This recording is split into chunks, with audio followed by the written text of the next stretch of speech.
দীর্ঘ ৫ বছর ধরে ভগ্ন অবস্থায় পড়ে রয়েছে হুগলি ও পশ্চিম মেদিনীপুর জেলার মধ্যে যোগাযোগের অন্যতম গুরুত্বপূর্ণ সেতু।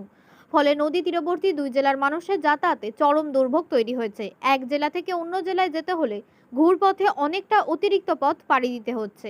খানাকুল ১ নম্বর ব্লকের ঠাকুরানীচক গ্রাম পঞ্চায়েতের ধোবাঘাট এলাকায় দ্বারকেশ্বর নদের ওপর থাকা কংক্রিটের এই সেতুটির একাংশ ২০২১ সালে ভেঙে যায়।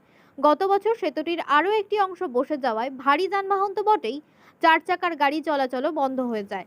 স্থানীয়দের যাতায়াতের সুবিধার জন্য সেতুর পাশে অস্থায়ীভাবে একটি কাঠের সেতু তৈরি করা হলেও সেখানে ভারী যানবাহন চলাচলের সুযোগ নেই। ফলে হুগলি থেকে পশ্চিম মেদিনীপুর কিংবা পশ্চিম মেদিনীপুর থেকে হুগলিতে যেতে হলে মানুষকে বন্দর হয়ে ঘুরপথে যেতে হচ্ছে। এতে সময় ও খরচ দুই বাড়ছে। স্থানীয় বাসিন্দাদের দাবি, নতুন সরকার দ্রুত উদ্যোগ নিয়ে পুরনো সেতুটির পরিবর্তে একটি নতুন কংক্রিটের সেতু নির্মাণ করলে উপকৃত হবেন দুই জেলার অসংখ্য মানুষ। ঠাকুরানীচক গ্রাম পঞ্চায়েতের প্রধান রামকৃষ্ণ মাইতি জানান, বিধায়ক সুশান্ত ঘোষ ইতিমধ্যে বিষয়টি সংশ্লিষ্ট দপ্তরের মন্ত্রীকে জানিয়েছেন। দ্রুত নতুন কংক্রিটের সেতু নির্মাণের কাজ শুরু হবে বলেও তিনি আশাবাদী। কেন এই ব্রিজটা কি এর আগে ভালো ছিল? আগে ভালো ছিল, বসে গেছে। ওই বসে আছে না, মোটর পাশ বাড়ির রাস্তা আছে, আজ রাস্তা হয়েছে। এটা হয়েছিল ৪ চাকার এই যাতায়াত দিচ্ছে, এই ব্রিজ দিয়ে যাচ্ছে? না না, কোনো গাড়ি যায়, খালি ২ চাকা। ২ চাকা কেউ টোটো করে ঘিরে দিয়েছে, টোটো করে যেতে দেয়নি, ঘিরে রেখেছে।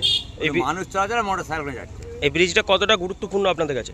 না, ব্রিজটা অবশ্যই দরকার আছে, ব্রিজটা তো অবশ্যই দরকার। পাই পাশে রাস্তা পাকে ব্রিজটা দরকার নাই, ব্রিজটার জন্য সব সময় মানুষের আটকে যাচ্ছে, ব্রিজটা অবশ্যই দরকার।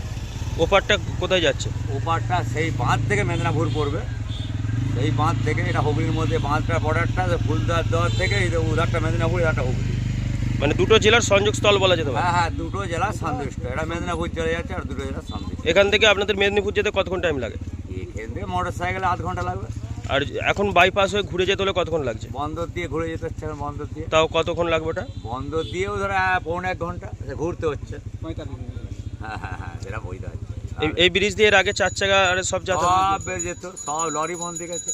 নতুন সরকারের কাছে কি সিপিএম আমলে এই বিড়িটা হয়েছে, যেটা বলে ওই সিএমপিএম আমলে হয়েছে। যেটা বললো নতুন সরকারের কাছে কি আবেদন রাখবেন? না, নতুন আছে সবাই যাত্রা জামার যেন হয়, এটা বিড়িটা হয়, এটা সমস্যা বলছি, এটাই দরকার।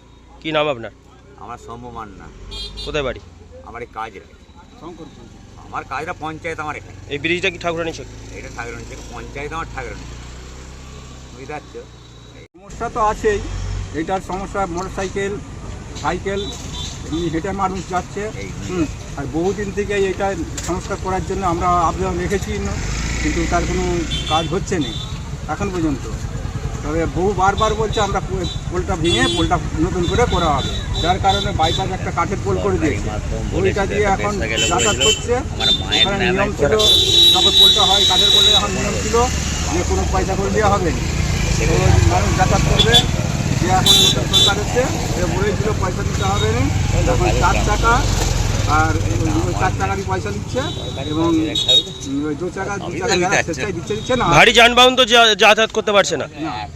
তাহলে কি চাইছেন, নতুন সরকারের কাছে কি আবেদন রাখবেন? নতুন আবেদন বলতে আমাদের এই পোলটার যেই সমস্যা, আর এই রাস্তা নিয়ে রাস্তাটা দেখেছেন নাকি জানি নি, রাস্তা এখান থেকে আমাদের নলেজের সামনে বোর্ড আছে, ওইটা ওপারটা কোথায় যাচ্ছে? ওপার যাচ্ছে ওই তো মেদিনীপুর, আর এপারটা এপারটা হুগলি। কি চাইছেন? হ্যাঁ, ওইটা চাইছি তো আমরা, সংস্কার দেবো এটাই, যে যাতে করে এই পোলটা ভালোভাবে চাইবো। আপনার পরিচয়? আমার পরিচয় সুনীল দোলে, কোথায় বাড়ি? পূর্ব ঠাকুরানীচক, ধোবাঘাট, হুগলি।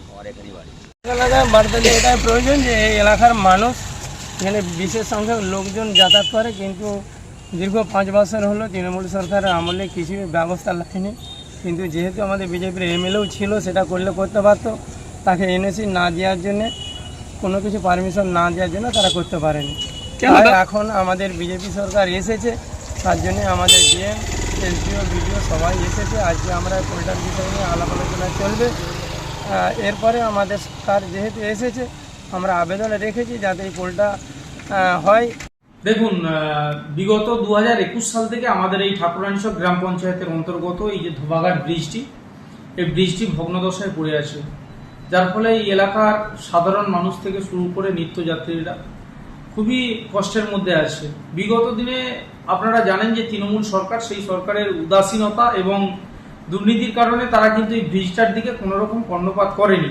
কারণ এই এলাকার মানুষ সবসময় ভারতীয় জনতা পার্টির পক্ষে ছিল, তারই ফলস্বরূপ এই ব্রিজটা তৃণমূল সরকার তৎকালীন সময়ে করেনি।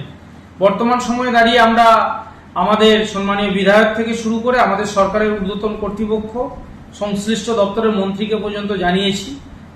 তারা চেষ্টা করছেন এবং কথা দিয়েছেন অতি দ্রুততার সাথে আমাদের এই ধোবাঘাট ব্রিজটি খুব তাড়াতাড়ি নির্মাণের কাজ শুরু হবে এবং আমাদের এই এলাকার মানুষের যে দীর্ঘদিনের দুঃখ, যন্ত্রণা, দুর্দশা, সেটা থেকে সাধারণ মানুষ মুক্তি পাবে বলে আমরা মনে করি।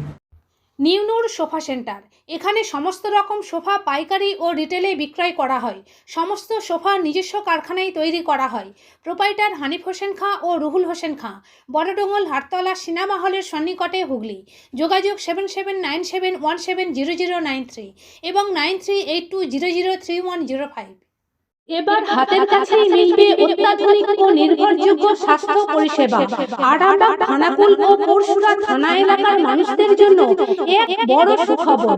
খানাকুলের সেকেন্দারপুরে গড়ে উঠেছে একটি আধুনিক ও সুসজ্জিত nursing home, Lifeline health care. Director Sanjay Palu. এই নার্সিং হোমে রয়েছে 24 ঘন্টা রোগী দেখানোর ও ভর্তি করার সুব্যবস্থা। সঙ্গে রয়েছে বিনামূল্যে অ্যাম্বুলেন্স পরিষেবা। অভিজ্ঞ পরিষেবা ও যত্নশীল ব্যবস্থাপনায় আপনার সুস্থতার নির্ভরযোগ্য ঠিকানা লাইফলাইন হেলথ কেয়ার। যোগাযোগ 9735481158 7432984404।